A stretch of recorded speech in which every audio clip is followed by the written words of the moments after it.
ಕಳಿಸಿ ಕರ್ನಾಟಕ ರಕ್ಷಣಾ ವೇದಿಕೆಗೆ ಬೇಕೇ ಬೇಕು ರಾಷ್ಟ್ರ ರಾಜ್ಯಪಾಲರಿಗೆ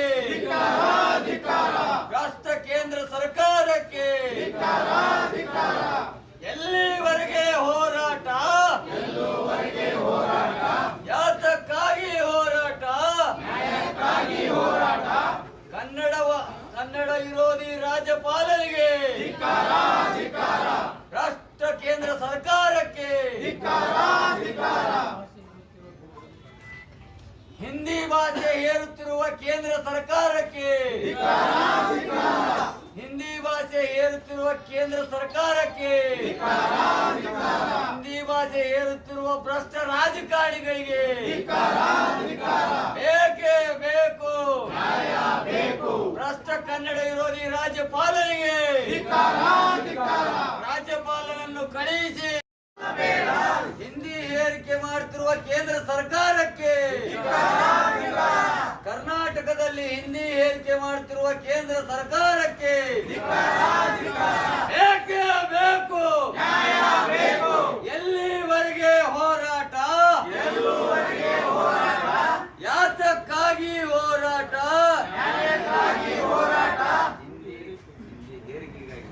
ಯಾತಕ್ಕಾಗಿ ಹೋರಾಟ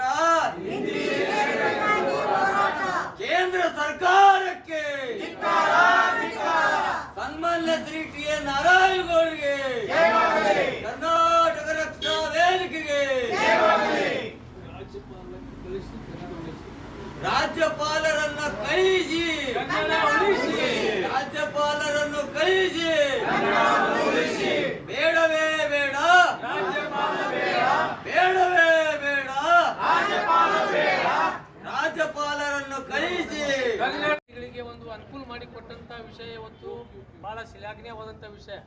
ಅದರ ಪ್ರಯುಕ್ತವಾಗಿ ಇವತ್ತು ಹಿಂದಿ ಭಾಷೆಯನ್ನು ಇವತ್ತು ತೆಗೆದು ಏನದ ಅದು ಗ್ರೇಡ್ ಮಾರ್ಕ್ಸ್ ಹಾಕುವಂಥ ಒಂದು ವ್ಯವಸ್ಥೆ ಮಾಡಿದ್ದಾರೆ. ಆದರೆ ಹಿಂದಿ ಏನದ ವಿಷಯ ಕಡ್ಡಾಯವಾಗಿ ತೆಗೆದಿಲ್ಲ. ಅದಕ್ಕೇನದ ಒಂದು 100 ಮರಿಯುವಂಥ ಒಂದು ಏನು ಮಾರ್ಕ್ಸ್ ಇತ್ತು ಅದು ತೆಗೆದು ಏನದ ಗ್ರೇಡ್ ಮಾರ್ಕ್ಸ್ ಕೊಡುವಂಥ ಒಂದು ವ್ಯವಸ್ಥೆ ಮಾಡಿದ್ದಾರೆ. ಅದರ ಪ್ರಯುಕ್ತವಾಗಿ ರಾಜ್ಯ ಸರ್ಕಾರ ಇವತ್ತು ಶಿಕ್ಷಣ ಮಂತ್ರಿಗಳು ರಾಜ್ಯ ಸರ್ಕಾರವರು ನಮ್ಮ ಕರ್ನಾಟಕ ರಕ್ಷಣಾ ವೇದಿಕೆಯ ರಾಜ್ಯಾಧ್ಯಕ್ಷರಾದ ಟಿ ಎನ್ ನಾರಾಯಣಗೌಡ ಒಂದೇನು ಈತ ಮೊದಲು ನಾವು ಕೂಡ ಹೋರಾಟ ಮಾಡಿ ಇಲ್ಲಿ ದ್ವಿಭಾಷೆ ಜಾರಿಗೆ ಮಾಡಬೇಕಂತೇಳಿ ನಾವು ಮಾನ್ಯ ಮುಖ್ಯಮಂತ್ರಿಗಳಿಗೆ ಮತ್ತು ಶಿಕ್ಷಣ ಮಂತ್ರಿಗಳಿಗೆ ಈಗಾಗಲೇ ನಾವು ಭಾಳಷ್ಟು ಸಲ ಹೋರಾಟ ಮಾಡಿ ಮನವಿ ಕೂಡ ಕೊಟ್ಟಿದ್ದಾಗಿತ್ತು. ಅದರ ಪ್ರಯುಕ್ತವಾಗಿ ಇವತ್ತು ಮಾನ್ಯ ಮುಖ್ಯಮಂತ್ರಿಗಳಾದ ಸಿದ್ದರಾಮಯ್ಯನವರು ಮತ್ತು ಶಿಕ್ಷಣ ಸಚಿವರಾದ ಮಧು ಬಂಗಾರಪ್ಪ ಅವರಿಗೆ ನಾವು ಇವತ್ತೇನು ಈ ಭಾಷೆಯನ್ನು ಜಾರಿಗೆ ತಂದು ತಕ್ಷಣ ಇವತ್ತೇನು ಜಾರಿಗೆ ತಂದು ಆ ಹಿಂದಿ ಭಾಷೆಗೆ ಗ್ರೇಡ್ ಕೊಡುವಂಥ ಒಂದು ವ್ಯವಸ್ಥೆ ಮಾಡಿ ಅದಕ್ಕೆ ಇವತ್ತು ಕರ್ನಾಟಕ ರಕ್ಷಣಾ ವೇದಿಕೆ ರಾಜ್ಯ ಸರ್ಕಾರಕ್ಕೆ ಮತ್ತು ಮುಖ್ಯಮಂತ್ರಿಗಳಿಗೆ ಮತ್ತು ಶಿಕ್ಷಣ ಮಂತ್ರಿಗೆ ಕೃತಜ್ಞತೆ ಸಲ್ಲಿಸ್ತಾ ಇದ್ದೇವೆ. ಅದಕ್ಕಾಗಿ ನಿನ್ನೆ ಮೊನ್ನೆ ಕೂಡ ನಮ್ಮ ರಾಜ್ಯಾಧ್ಯಕ್ಷರ ನೇತೃತ್ವದಲ್ಲಿ ರಾಜ್ಯಪಾಲರು ಏನೋ ಮನವಿ ಕೊಡೋದ್ರಿಂದ ಆ ಮನವಿ ಹಿಡ್ಕೊಂಡು ಏನದ ರಾಜ್ಯ ಸರ್ಕಾರಕ್ಕೆ ಮುಖ್ಯ ಒಂದು ಕಾರ್ಯದರ್ಶಿಗಳಿಗೆ ಏನದ ಇದು ಈ ಒಂದು ಏನು ಆದೇಶ ತಾವು ಹಿಂದಿ ವಿಷಯ ತೆಗೆದಿದ್ರಿ ಈ ಆದೇಶ ಮರುಪರಿಶೀಲಿಸಬೇಕಂತೇಳಿ ಏನು ಹಸ್ತಕ್ಷೇಪವನ್ನು ಮಾನ್ಯ ರಾಜ್ಯಪಾಲರು ಮಾಡಿದ್ದಾರೆ. ಅದು ಒಂದು ನಾವು ಖಂಡನೆ ಮಾಡಿದ್ದೇವೆ ಇವತ್ತು ಸಹ.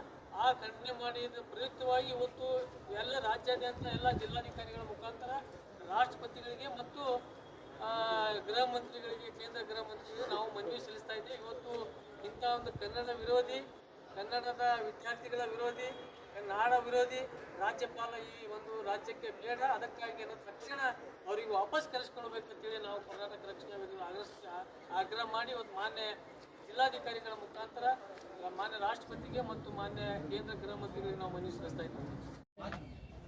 ನಮ್ಮ ಮನವಿಯನ್ನು ಪರಿಗಣಿಸಿ ಈ ರಾಜ್ಯದ ವಿದ್ಯಾರ್ಥಿಗಳಿಗೆ ಅನುಕೂಲ ಆಗಲಿಕ್ಕೆ, ಯಾಕೆಂದರೆ ಈಗ ಸಾಕಷ್ಟು ರಾಜ್ಯಗಳಲ್ಲಿ ದ್ವಿಭಾಷೆಯನ್ನು ಜಾರಿಗೆ ತಂದಿದ್ದಾರೆ.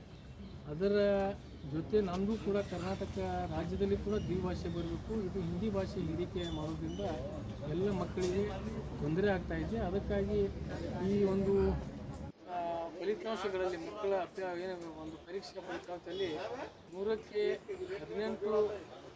18% ಇವತ್ತು ಮಕ್ಕಳು ಫೇಲ್ ಆಗ್ತಾ ಇದ್ದಾರೆ. ಮುಂದೆ ಅವರ ಶಿಕ್ಷಣ ಮುಂದುವರಿಸಲಿಕ್ಕೆ ಆಗ್ತಾಯಿಲ್ಲ. ಹಾಗಾಗಿ ಈ ಒಂದು ಹಿಂದಿ ಭಾಷೆ ಇರೋದ್ರಿಂದ ಭಾಳಷ್ಟು ತೊಂದರೆ ಆಗ್ತಾಯಿತ್ತು. ಆದರೆ ಒಂದೇನ ಹಿಂದಿ ಭಾಷೆಗೆ ನಾವು ವಿರೋಧ ಮಾಡಿಲ್ಲ. ಅದು ಹಿಂದಿ ಭಾಷೆ ಕರ್ನಾಟಕ ಸರ್ಕಾರವು ಕೂಡ ಕಡ್ಡಾಯವಾಗಿ ತೆಗೆದಿಲ್ಲ. ಅದರ ಏನು ಮಾಡಿದ್ದಾರೆ ಅಂದರೆ ಗ್ರೇಡ್ ಮಾರ್ಕ್ಸ್ ಇಟ್ಟಿದ್ದಾರೆ. ಈಗ ಮೊದಲ 100 ಮಾರ್ಕ್ಸ್ ಕಡ್ಡಾಯ ಇತ್ತು, ಅದು ತೆಗೆದೇನದ ಗ್ರೇಡ್ ಮಾರ್ಕ್ಸ್ ಇಟ್ಟಿದ್ದಾರೆ. ಅದರ ವಿಷಯ ತೆಗೆದಿಲ್ಲ. ಅದಕ್ಕಾಗಿ ಏನದ ನಮ್ಮದು ಈ ಒಂದು ಏನು ಕರ್ನಾಟಕ ಸರ್ಕಾರ ಈ ಒಂದು ನಿರ್ಧಾರ ತೆಗೆದುಕೊಂಡಿದ್ದರಿಂದ ಕರ್ನಾಟಕ ರಕ್ಷಣಾ ವೇದಿಕೆ ಆ ಸರ್ಕಾರಕ್ಕೆ ಒಂದು ಕೃತಜ್ಞತೆ ಸಲ್ಲಿಸ್ತೇವೆ ಎಲ್ಲ ರಾಜ್ಯದ ವಿದ್ಯಾರ್ಥಿಗಳ ಪರವಾಗಿ. ಮತ್ತು ಅದರ ಜೊತೆಗೆ ಏನು ಈ ಒಂದು ಆದೇಶ ಹೊರಡಿಸಿದ ನಂತರ ನಮ್ಮ ರಾಜ್ಯದ ರಾಜ್ಯಪಾಲರು ಆ ಒಂದು ಹಿಂದಿ ಮಾಫಿಯಾದ ಜನರ ಮಾತು ಕೇಳಿ ಏನೋ ಒಂದು ಯಾರೋ ಒಬ್ಬರ ಮನವಿ ಕೊಟ್ಟಿದ್ದರಿಂದ ಆ ಮನವಿ ಪರಿಗಣಿಸಿ ನಮ್ಮ ಸರ್ಕಾರದ ಮುಖ್ಯ ಕಾರ್ಯದರ್ಶಿಗಳಿಗೆ ಈ ಒಂದು ತಿಥಿ ಭಾಷೆ ತಾವೇನು ತೆಗೆದು ದ್ವಿಭಾಷೆಯನ್ನು ಏನು ಜಾರಿಗೆ ತಂದಿದ್ವಿ ಅದನ್ನು ಮರುಪರಿಶೀಲನೆ ಮಾಡಬೇಕಂತೇಳಿ ತಾವು ಅದರಲ್ಲಿ ಹಸ್ತಕ್ಷೇಪ ಮಾಡಿದ್ರಿಂದ ರಾಜ್ಯಪಾಲರ ಕೆಲಸ ಅನ್ನೋದು ಇದು ಕೆಲಸ ಸರ್ಕಾರದ ನಿರ್ಧಾರಗಳಲ್ಲಿ ಹಸ್ತಕ್ಷೇಪ ಮಾಡುವ ಕೆಲಸ ಈ ಸಂವಿಧಾನ ಬಾಹಿರ ಕೆಲಸ ಇದೆ. ಅದಕ್ಕಾಗಿ ನಾವು ಇವತ್ತು ನಮ್ಮ ಕರ್ನಾಟಕ ರಾಜ್ಯದ ನಮ್ಮ ರಾಜ್ಯಾಧ್ಯಕ್ಷರಾದ ಸನ್ಮಾನ್ಯ ಶ್ರೀ ಟಿ ಎ ನಾರಾಯಣಗೌಡರ ಒಂದು ಕರೆಗೆ ಹೋಗ್ಕೊಟ್ಟು ರಾಜ್ಯಾದ್ಯಂತ ಎಲ್ಲ ಜಿಲ್ಲೆಗಳಲ್ಲಿ ಜಿಲ್ಲಾಧಿಕಾರಿಗಳ ಮುಖಾಂತರ ಕೇಂದ್ರ ಸರ್ಕಾರಕ್ಕೆ ರಾಷ್ಟ್ರಪತಿಗಳಿಗೆ ಈ ಒಂದು ಕನ್ನಡ ವಿರೋಧಿ ರಾಜ್ಯದ ವಿರೋಧಿ ರಾಜ್ಯಪಾಲ ಇಲ್ಲಿ ಇರಲಿಕ್ಕೆ ಅವಶ್ಯಕತೆ ಇಲ್ಲ, ಅದಕ್ಕಾಗಿ ಇವರಿಗೆ ತಕ್ಷಣ ವಾಪಸ್ ಪಡ್ಕೋಬೇಕಂತೇಳಿ ನಾವು ರಾಜ್ಯಪಾಲ ಗೆಹ್ಲೋಟ್ ಹಿಂದಿ ರಾಜ್ಯಗಳ ಮುಖ್ಯಮಂತ್ರಿಗಳಿಗೆ ಪತ್ರ ಬರೆದು ಅಲ್ಲೆಲ್ಲ ತೃತೀಯ ಭಾಷೆಯಾಗಿ ಕನ್ನಡ ಕಲಿಸಲು ತಾಕೀತು ಮಾಡಲಿ. ಅಪೇಕ್ಷೆ ಅಷ್ಟಕ್ಕೆ ಅವರ ಸ್ವಂತ ರಾಜ್ಯವಾದ ಮಧ್ಯಪ್ರದೇಶದಲ್ಲಿ ಈಗಲೂ ಎರಡೇ ಭಾಷೆಗಳನ್ನು ಕಲಿಸಲಾಗುತ್ತದೆ.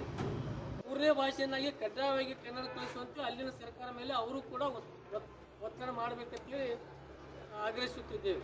ಅದಕ್ಕಾಗಿ ಮಾನ್ಯ ಇರಲಿ, ಅದು ಸಾಧ್ಯವಿಲ್ಲದರೆ ಕನ್ನಡಿಗರ ಮೇಲೆ ಯಾಕೆ ಹಿಂದಿ ಹೇರಲು ಯತ್ನಿಸುತ್ತಾರೆ? ಇಂಥ ನಾಡದ್ರೋಹಿ ರಾಜ್ಯಪಾಲ ಕರ್ನಾಟಕದ ಇರಲು ಯೋಗ್ಯರಲ್ಲ. ಅವರನ್ನು ಕೇಂದ್ರ ಸರ್ಕಾರ ಕೂಡಲೇ ಹಿಂದಕ್ಕೆ ಕರೆಸಿಕೊಳ್ಳಲು ಕರ್ನಾಟಕ ರಕ್ಷಣಾ ವೇದಿಕೆ ಒತ್ತಾಯಿಸುತ್ತದೆ.